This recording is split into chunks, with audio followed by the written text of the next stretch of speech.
오늘날 전 세계에서 가장 영향력이 있고 또한 뛰어난 지성이라고 평가받는 석학을 꼽으라 그러면 당연히 유발 하라리라는 인물을 꼽을 수 있을 것입니다. 이스라엘 히브리 대학 역사학과 교수인 이 하라리 교수는 그 인류에 대하여 진단하고 또한 인류가 어떤 과거의 길을 걸어왔으며 인류가 또 어떤 길로 나아갈지를 그의 시리즈 책으로 연이어 편찬하였습니다. 그 처음 책이 사피엔스라는 아주 유명한 책이고 놀라울 정도로 전 세계인들에게 폭발적인 반응을 불러일으켰습니다. 이 사피엔스라는 말이 무엇입니까? 바로 호모 사피엔스라는 것이죠. 인류, 지금까지 존재하고 살아남은 인류가 호모 사피엔스입니다. 사람은 그렇게 강한 동물이 아니죠. 날지도 못하고 가죽이 그렇게 두꺼운 것도 아니고 이빨이 튼튼한 것도 아닙니다. 하지만 만물의 영장이 되었고 모든 피조 세계를 다스리는 그러한 인물이 되었습니다.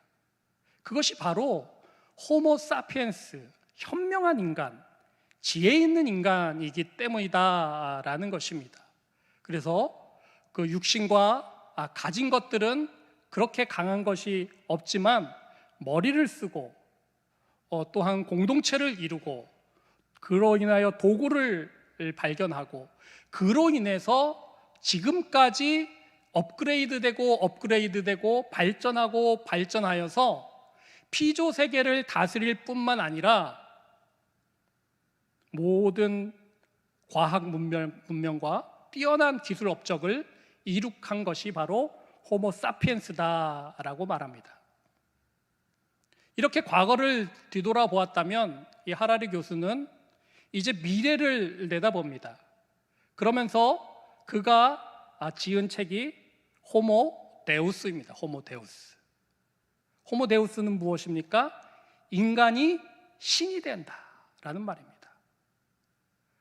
호모 사피엔스, 인간이 현명하고 똑똑하고 지혜에 있어서 만물의 영장이 되고 피조 세계를 다스릴 수 있게 되었는데 그것에 만족하지 아니하고 미래에는 그것을 넘어서 신의 영역까지, 신의 경지에까지 이르려고 발버둥 치게 된다라고 그는 이야기하고 있습니다.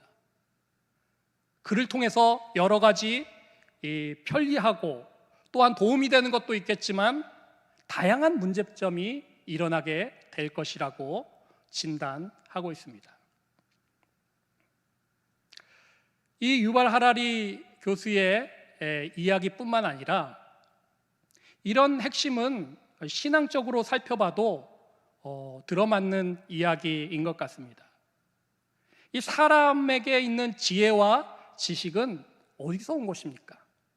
바로 하나님에게서 온 것이죠. 하나님의 선물이고 하나님의 은혜입니다. 그런데 인간은 그거에 만족하지 못했습니다. 그 자리에 만족하지 못했습니다. 그 자리에서 계속적으로 올라가려 합니다. 어디에까지? 하나님의 자리에까지 올라가려 한 것입니다. 그것이 무엇입니까? 하나님께서 가장 싫어하시는 죄악인 교만이라는 죄악입니다. 에덴 동산의 원리는 무엇이었습니까? 에덴 동산에선 제일 위에 하나님이 계시고 하나님이 그 아래 인간들을 세우셨습니다. 그리고 청지기로 세우시고 그 모든 피조 세계와 동물들을 다스리게 하고 자연들을 관리하게 하셨습니다. 그런데 인간들은 어떻게 해야 합니까? 교만해지죠. 그리고 하나님의 자리에까지 오르려 합니다. 그래서 어떤 일이 에덴 동산에서 벌어집니까? 하나님의 그 원리가 깨지고 무너짐에 따라서 거기서 당연한 사고가 일어납니다. 인간들은 그 에덴을 잃게 되었습니다. 그 에덴에서 쫓겨나게 되었습니다. 이렇게 인간의 자리를 만족하지 못하고 과도하게 욕심부리고 탐욕부리고 오르려 하는 것, 그것은 하나님의 원리를 거스르는 것입니다. 당연히 문제가 발생하게 되는 것입니다. 사피엔스에서 만족하지 아니하고 호모데우스까지 가려 하려는 인간의 교만은 당연히 사고가 일어나게 되는 것입니다. 자연스러운 하나님의 원리를 부자연스럽게 만든 것이고 순리인 하나님의 원리를 영리로 바꾼 것입니다. 그 결과가 오늘날 우리 주변에서 계속적으로 일어나고 있는 것입니다. 이것을 큰 틀에서 봐서는 하나님의 심판입니다. 하지만 그것을 또한 자세히 들여다보면 그것은 하나님의 경고요, 또한 하나님의 사인이요, 하나님의 말씀하심이요, 하나님의 요청이다라고 할 수 있을 것입니다. 오늘날 인류는 호모사피엔스에서 호모데우스까지 거침없이 그렇게 달려옴에 따라서 여러 가지 지구촌 이곳저곳에서 다양한 문제들이 일어나고 있습니다. 우리가 지금 피부로 겪는 이 코로나 바이러스의 문제 또한 이런 맥락에서 볼 때 이 과정에서 생기는 문제다라고 진단할 수 있을 것입니다. 그런데 참 아이러니합니다. 만물의 영장이라고 합니다. 지구의 먹이사슬 맨 꼭대기에 인간들이 왕으로 자리하고 있습니다. 지구를 떠나서 이젠 저 화성까지, 우주까지 오르락 내리락 하며 왔다 갔다 하고 있는 과학기술을 이루어냈습니다. 그런데 아주 보이지 않는 이 바이러스 앞에서 인간은 너무나 초라해졌습니다. 너무나 무기력해졌습니다. 세계 초강대국, 세계 초인류 국가도 여지없이, 예외 없이 그렇게 우르르 무너지는 것을 우리가 목도하고 있습니다. 여름에 폭우가 내리고 태풍이 오고 정말 이런 자연재해 앞에서는 우리가 정말 자연 앞에서 인간이 참 초라하다라는 것을 실감하게 됩니다. 그런데 지금은 보이지 않는 이 작은 바이러스 앞에서 우리는 더 큰 위기를 맞이하고 있는 것입니다.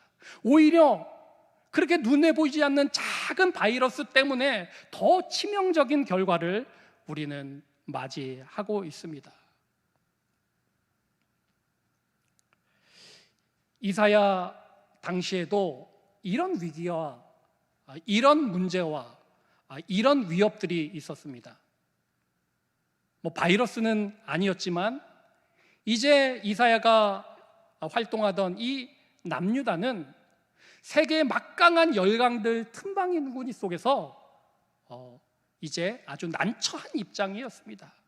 어디에 붙어야 될지, 어디로 가면 안전할지, 어디로 가면 목숨을 유지할지 그렇게 고민하고 이리 갈까 저리 갈까 갈등한 그러한 시대 상황 속에 있었습니다.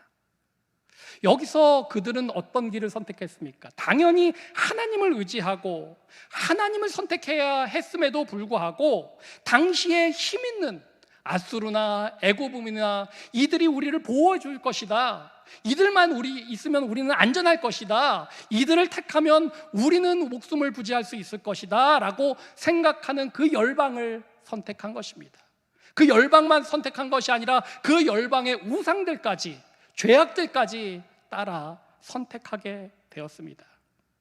그리고 그들은 안전할 것이다 라고 생각했습니다. 그 생각은 이제 그들에게 안락함을 주고 그것을 더 지나가서 교만하게 만들게 된 것입니다.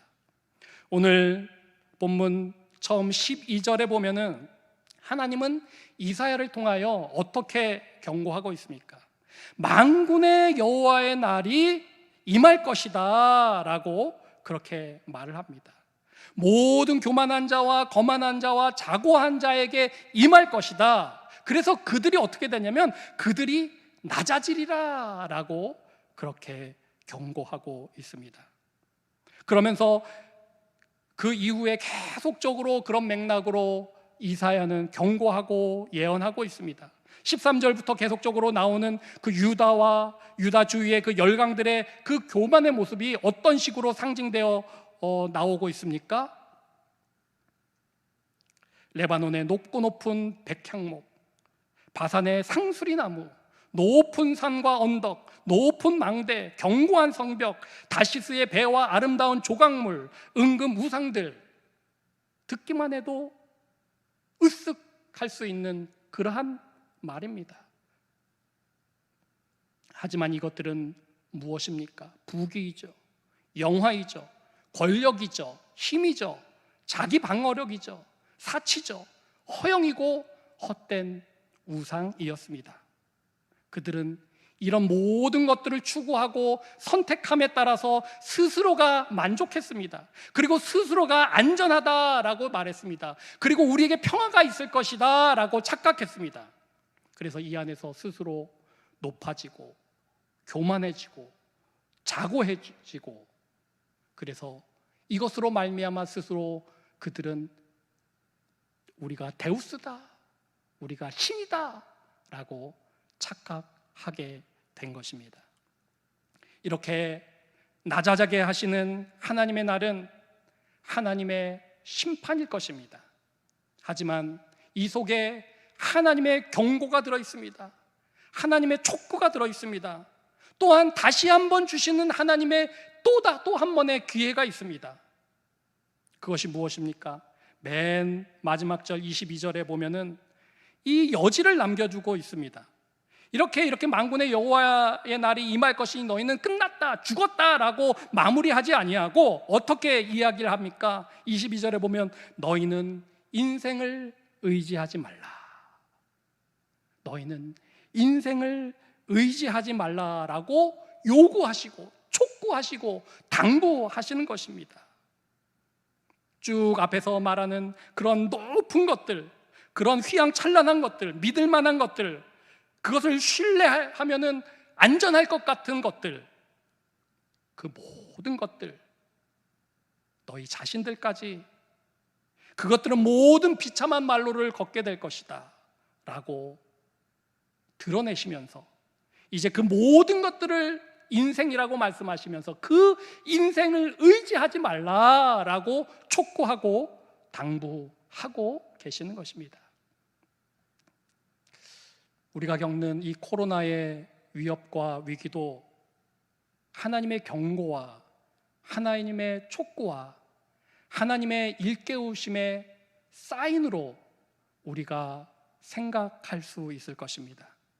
그렇다면 우리는 그 앞에서 무엇을 선택하며 어떻게 반응해야겠습니까?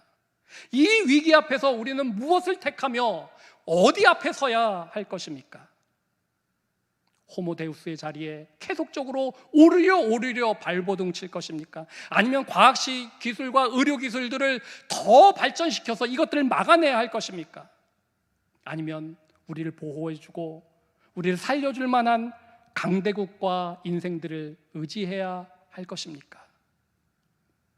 이 코로나 앞에 이 세계의 경찰이라고 자부했던 이 미국도 독일의 한 의역회사에 슬그머니 10억 달러를 주면서 너희 백신 개발하면 다 우리한테 달라, 우리가 독점하겠다라고 그렇게 밑거래를 하지 않았습니까?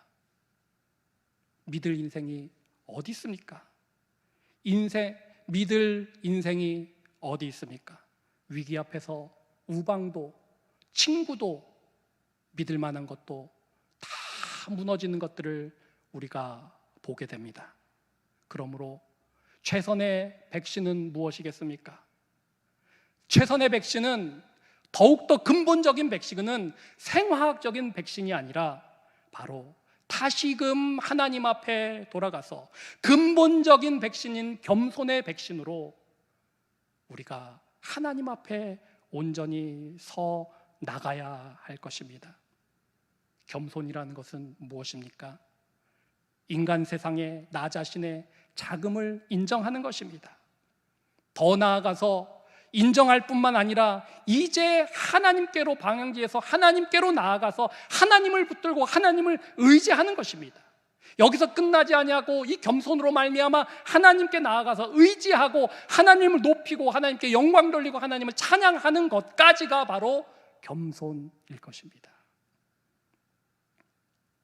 오늘 22절 하반절 맨 끝에 말씀을 보면은 인생이 의지할 것이 못 되는 이유가 나와 있습니다. 그것은 무엇입니까? 너희는 인생을 의지하지 말라라고 말씀하시면서 어떻게 덧붙입니까? 그의 호흡은 코에 있나니 새말 가치가 어디 있느냐? 새말 가치가 어디 있느냐?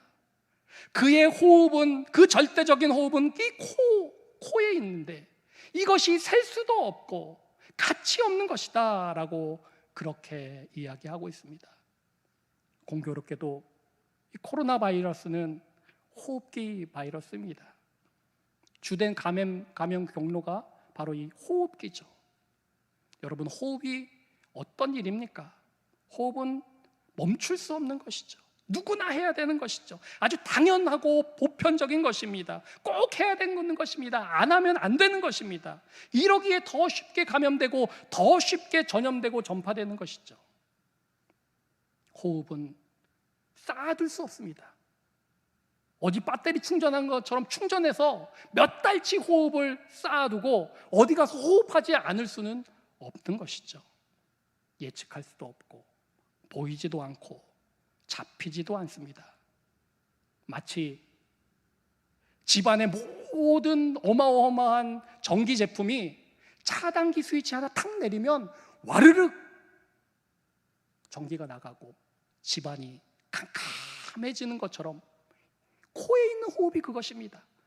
코에서 호흡만 없어지면 아무리 그렇게 만물의 영장 인간이라도 죽을 수밖에 없고 인생은 끝날 수밖에 없는 것이 바로 이 호흡입니다. 그러기에 인간이 연약한 것이고 그러기에 인간이 허무하다라고 말을 하는 것입니다. 전도서 3장에서 이 솔로몬은 어떻게 고백합니까? 다 동일한 호흡이 있어서 짐승이 죽음과 같이 사람도 죽으니 사람이 짐승보다 뛰어남이 없으면 모든 것이 헛됨이다 라고 이야기합니다. 호흡을 하지 못하면 죽는 것은 모두 다 똑같은 것입니다. 짐승보다 날 것이 없습니다. 그러므로 호흡은 더 나아가서 무엇입니까? 이렇게 우리가 매 순간 하는 호흡은 그냥 단순히 우리의 폐에 공기를 넣는 것이 아니라 죽음을 인식하는 것입니다. 그렇지. 내가 이 호흡 끝나면 나의 인생은 끝이지. 내가 하나님께로 돌아갈 것이지 라고 기억하고 되뇌이고, 그래서 하나님은 쉼없이 호흡하게 만들어 놓으셨는지도 모릅니다.